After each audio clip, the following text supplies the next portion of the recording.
Hey everyone, welcome to our deep dive. Today we're going to be tackling uh, Piers Morgan's "Wake Up: Why the World Has Gone Nuts." Ooh, Yeah, it's pretty strongly worded title, it is. and as you might guess, the book itself is kind of a scathing critique of what Morgan calls illiberal liberalism, Hmm. and he goes after all the usual suspects, cancel culture, wokeness, all the things that get people riled up these days. Right. And it's full of Morgan's, shall we say, colorful opinions. He's never been one to shy away from stating those. Definitely not. Yeah.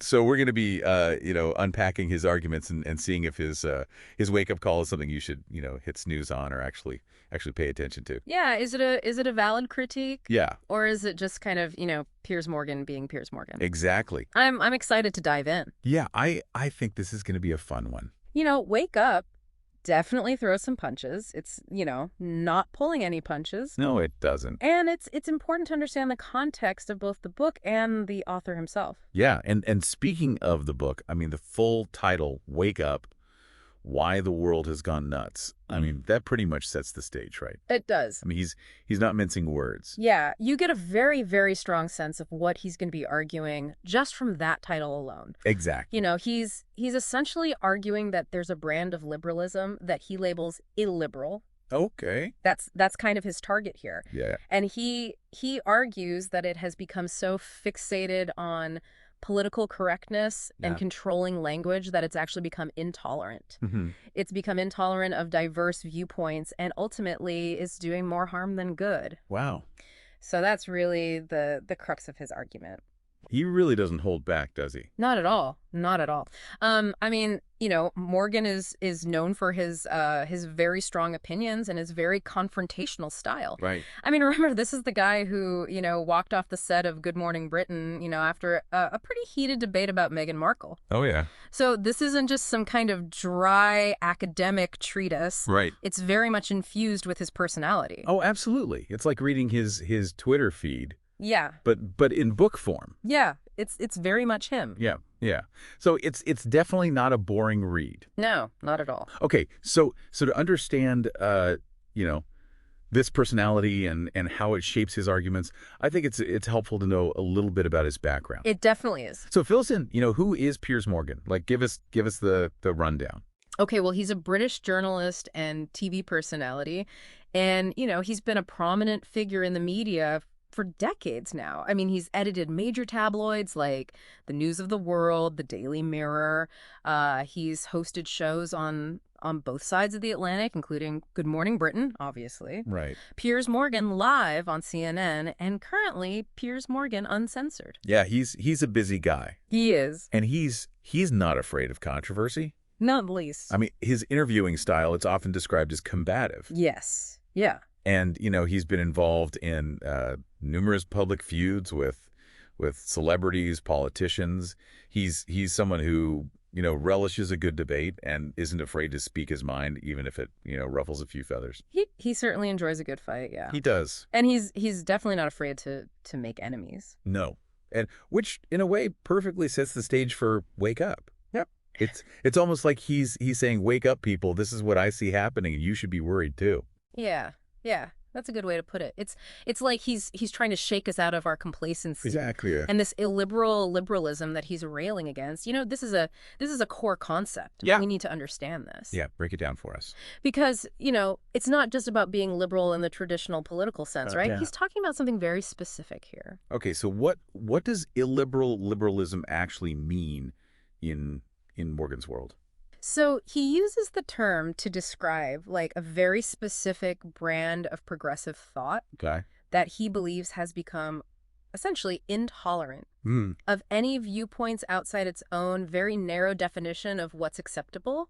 So he's saying, they may be advocating for tolerance, but they're not actually tolerant themselves. Hmm. That's his argument. He's saying it's kind of like a wolf in sheep's clothing kind of thing. Exactly. Okay. Yeah. And he argues that this intolerance stifles free speech. It creates this culture of fear and self-censorship. And Ultimately, it undermines the very principles of individual liberty and open discourse that, true liberalism is supposed to uphold. Wow. So he's saying it's actually counterproductive. She's saying it's actually a betrayal of liberal values. Yeah. That's how he sees it. Wow. Okay. And he uses some pretty strong language to describe these illiberal liberals. Oh, yeah, yeah. He does not mince words. No. I think there's a quote early in the book where he even compares them to modern day fascists. There is. And that's, obviously a very provocative statement. Right. But it's meant to shock and it's meant to get people's attention. Yeah. And his argument is that this form of liberalism, in its effort to be, inclusive and to protect marginalized groups, Right. has actually become authoritarian in its methods. So he's saying, the ends don't justify the means here, even if your intentions are good. If you're using, what he considers to be authoritarian tactics, Yeah. then, you've strayed from the path of true liberalism. So it's not just about disagreeing with their ideas. No. He's saying that they're actually actively trying to silence anyone who doesn't, toe the line. That's right. He believes that these illiberal liberals, as he calls them, they engage in tactics like cancel culture, public shaming, online pile-ons. Right. All of these things are designed to silence dissenting voices.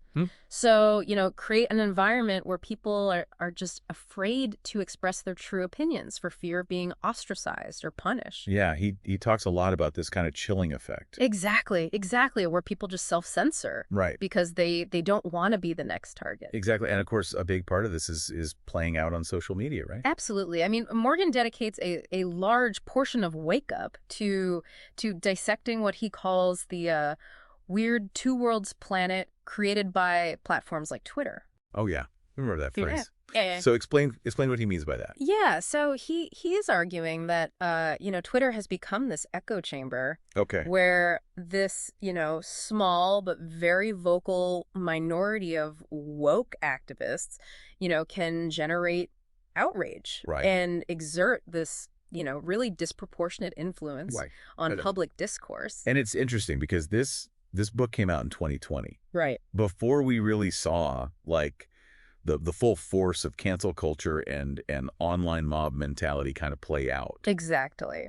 And it's almost like he predicted a lot of what we're seeing now. He did. He was kind of a canary in the coal mine in a way. And he even goes so far as to link this online outrage to real-world political outcomes.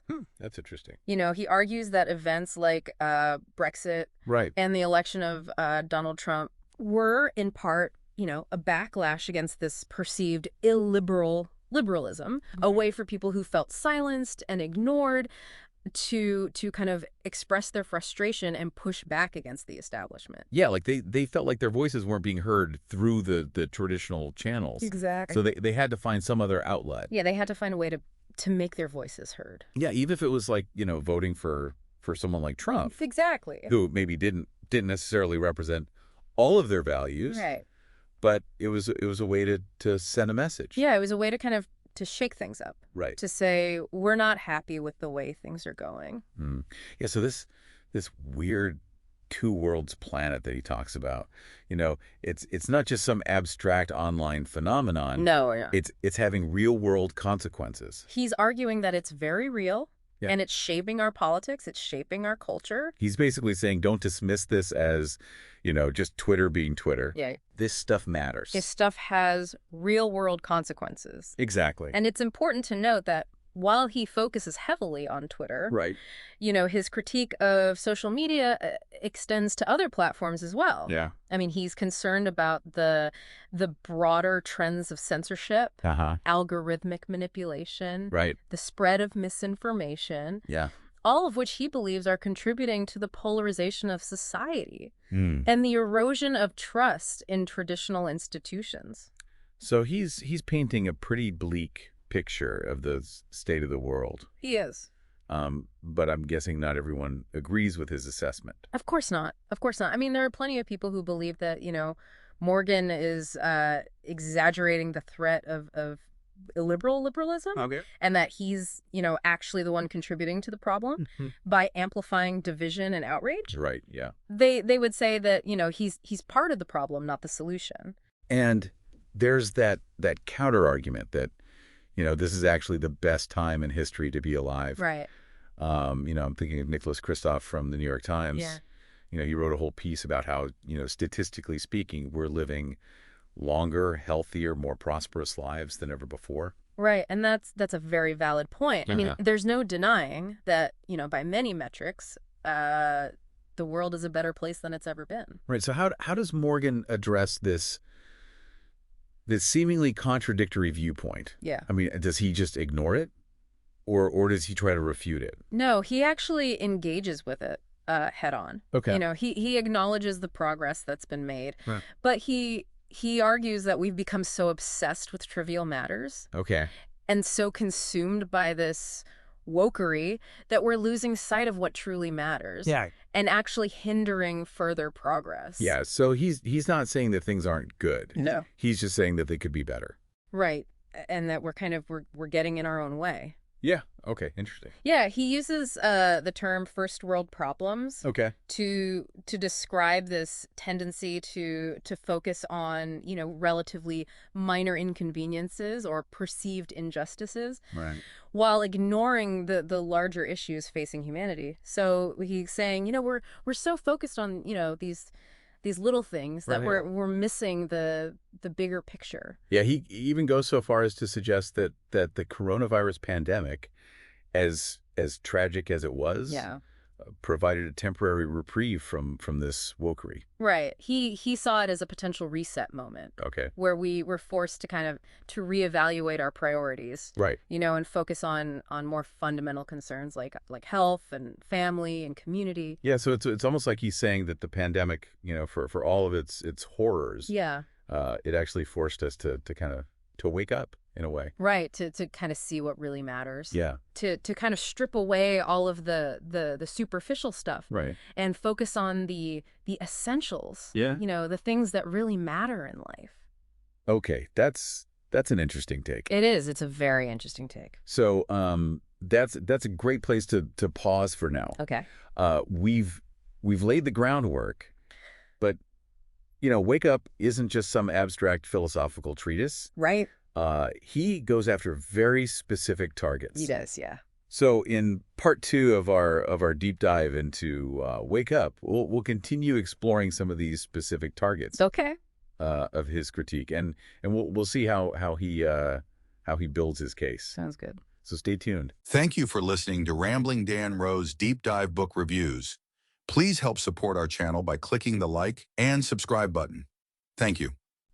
All right, so picking up where we left off, we've talked about kind of the broad strokes of Wake Up. Right, his big idea about this illiberal liberalism. Yeah, exactly, and how it's this force that he sees kind of taking over the world. Right, ruining everything. Yeah, but he doesn't just stay in the theoretical realm. He actually goes after some very specific targets. Right, he gets down in the weeds. He does. He really does. And this is where things get really interesting. Oh yeah, this is where the gloves come off, so to speak. Exactly.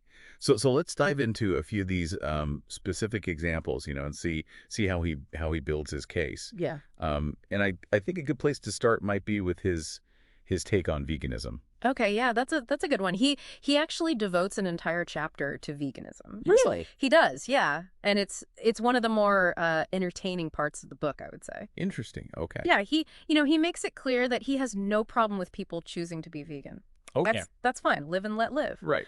But his issue is with what he sees as the increasingly aggressive and intolerant tactics that are used by some vegans to promote their lifestyle. So it's not about the veganism itself. No, it's about the way it's sometimes presented, I guess. Right. Or forced upon others, in his view.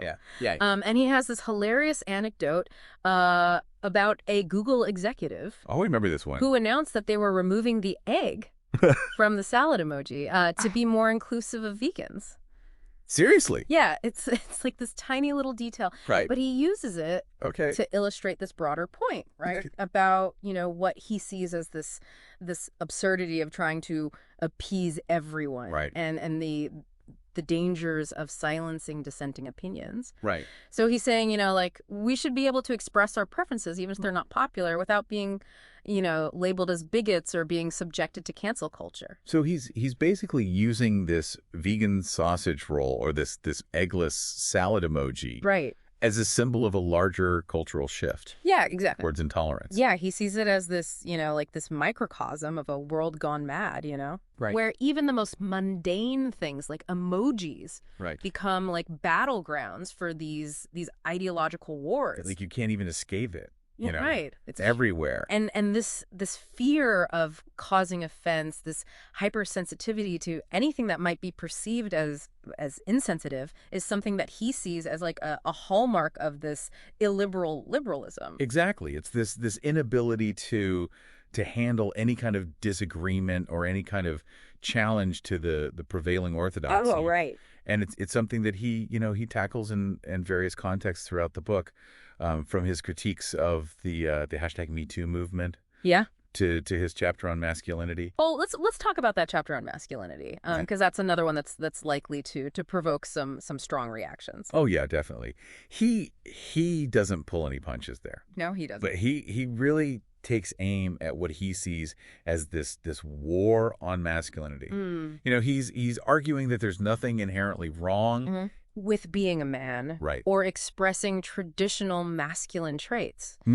He's saying that we've kind of gone too far in the other direction, right, where any kind of traditional masculinity is now seen as toxic or problematic. Yeah, and he particularly takes issue with Gillette and their ad campaign that suggested that all men are potentially toxic and need to do better. Yeah, he found that ad to be deeply offensive. Yeah, I remember that ad. And insulting to men, he's arguing that it painted all men with a very broad brush, right, and reinforced these negative stereotypes. Yeah, like we're all just these knuckle dragging Neanderthals or something. Right, and he's saying that that's not fair. No, it's not accurate. Right, and it's actually harmful. He argues that this type of messaging creates this climate of guilt and shame around masculinity, and that it's harmful to both men and women. So he's pushing back against this idea that all masculinity is toxic. Exactly. And that men need to constantly apologize for their existence. Yeah, he's saying that there's a healthy masculinity, right, that we need to reclaim. Okay, yeah, and he makes the point that a lot of women actually don't want men who are completely emasculated and overly sensitive. Right. They want men who are strong and confident. Right. But also respectful. Right. So there's a balance there. Exactly. Yeah. He's advocating for a more nuanced and balanced view of gender roles. Okay. One that recognizes the strengths and weaknesses of both men and women. Right. Without resorting to generalizations or stereotypes. So it's not about saying that one is better than the other. No. It's about recognizing that they're different. Yeah, and that they complement each other. Right. That there's this natural balance that we need to kind of restore. And this idea of pushing back against extremes seems to be a recurring theme in Wake Up. It is, yeah. It's not just about defending masculinity or mocking vegan sausage rolls. It's about finding this middle ground in a world that he sees as increasingly polarized and intolerant of nuance. Yeah, he's essentially saying, let's stop demonizing each other and start having honest conversation about the complexities of these issues. And that brings us to another complex issue that Morgan tackles head on in Wake Up, and that's the hashtag Me Too movement. Oh yeah, this is a big one. Yeah, and it's a very sensitive topic, and it's one where Morgan tries to walk a very fine line. Okay. He's generally supportive of the movement's goals. Okay. Of exposing sexual harassment and abuse. Right, of holding abusers accountable. Exactly, yeah. But he expresses concerns about what he sees as, excesses and overreach. So he's not saying that the movement is bad, just saying that that there are some potential pitfalls. Right. That it's important to be careful Okay. that we don't, throw the baby out with the bathwater. Yeah, and he's very careful to distinguish between, legitimate cases of abuse Yes. and what he sees as more ambiguous situations. Yes, You know, exactly. He makes a clear distinction between, serious crimes like rape, right. which he unequivocally condemns, Yeah. and what he calls these gray areas of sexual misconduct, which he believes should be handled with, more nuance Okay. and context. He worries that the pendulum has swung too far Right. and that men are now too afraid to even compliment a woman Right. for fear of being accused of harassment. Yeah, so it's like you can't even be nice to a woman anymore without risking, some kind of accusation. Right. And he even uses his own experience on Good Morning Britain as an example. Oh yeah, tell us about that. Yeah, he got in trouble for complimenting a female colleague's appearance, and he argues that the reaction was overblown Right. and that it illustrated this, broader trend of hypersensitivity and Yeah.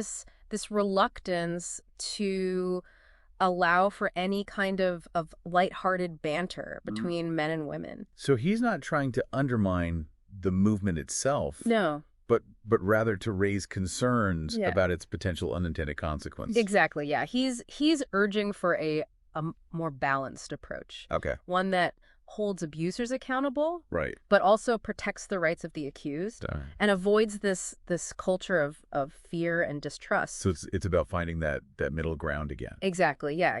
Where we can address these issues.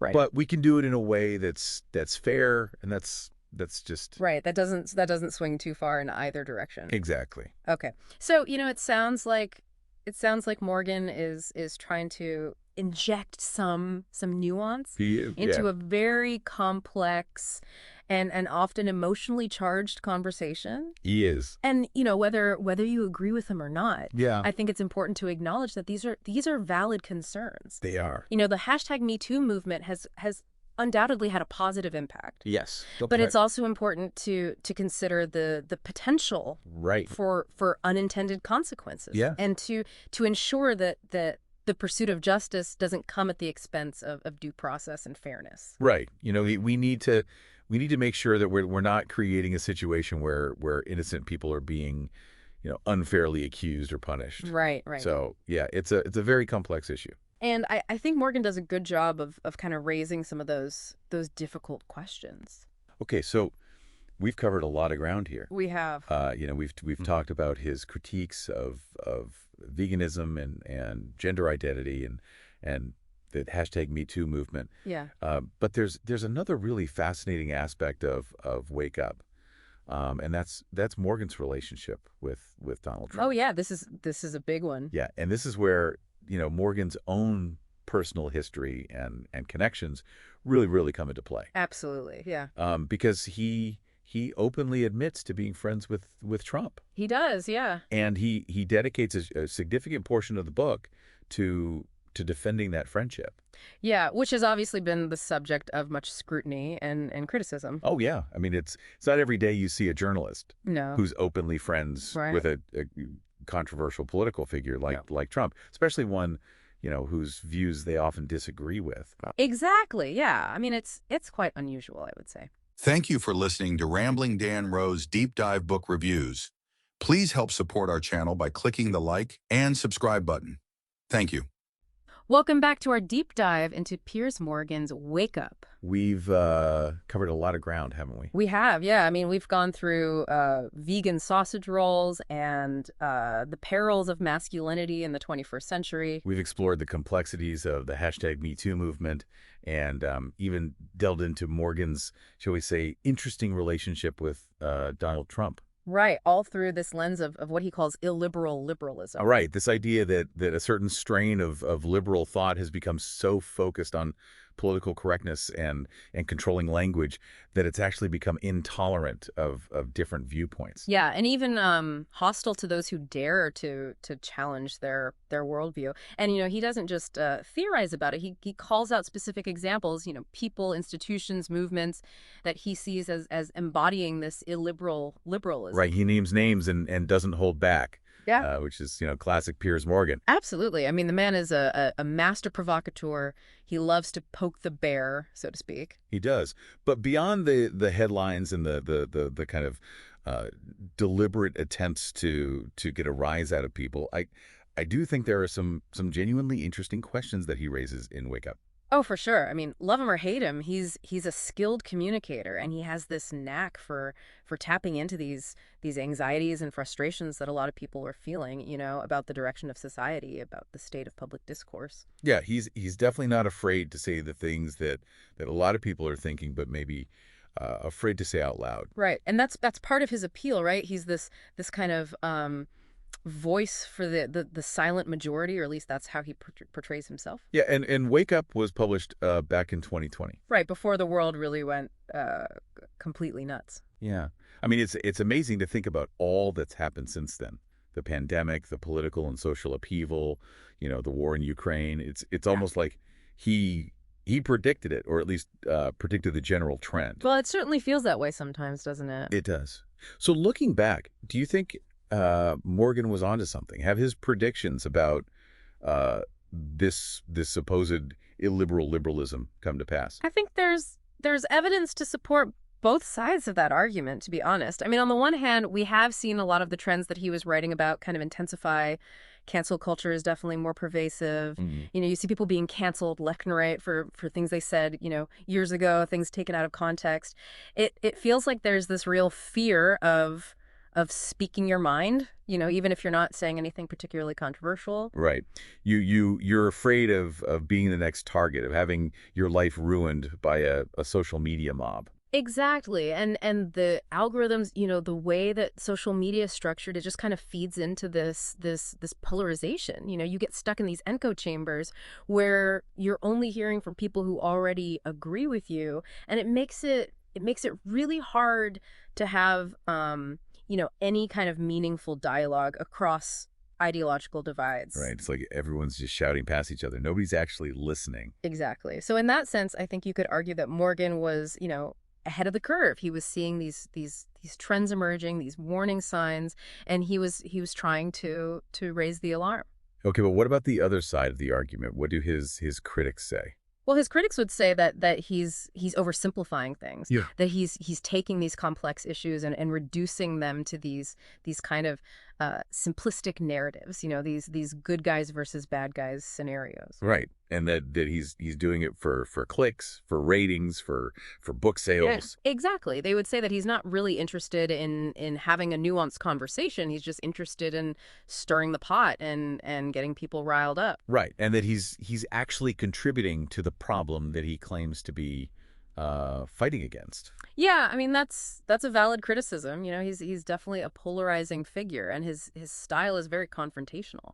So where does that leave us? Is Wake Up a valuable contribution to the public discourse, or is it just another piece of clickbait sensationalism? I think it's a bit of both, to be honest. It's a flawed book, no doubt. I mean, Morgan can be sloppy with his arguments. He makes generalizations, he cherry picks his evidence. He's definitely not the most rigorous intellectual out there. Right. But he's also a very effective communicator, and he does raise some valid points. He does, and I think his central argument that we need to be careful not to let our pursuit of, social justice and equality lead us down this path of intolerance and censorship. That's an important point, even if you don't agree with all of his specific examples or his proposed solutions. Right. It's about finding that balance. Exactly. Yeah. How do we create a society where everyone feels safe and respected, but also a society where people are free to disagree, to challenge the status quo, to think for themselves? And that's a really hard question. It is, and I don't think Morgan necessarily has all the answers. No, but he does a good job of framing the question. He does, and that's a valuable contribution in itself, I think. Absolutely. And whether you agree with him or not, I do think it's a book worth engaging with, even if it's just to challenge your own assumptions and to think more critically about the world around you. Well said.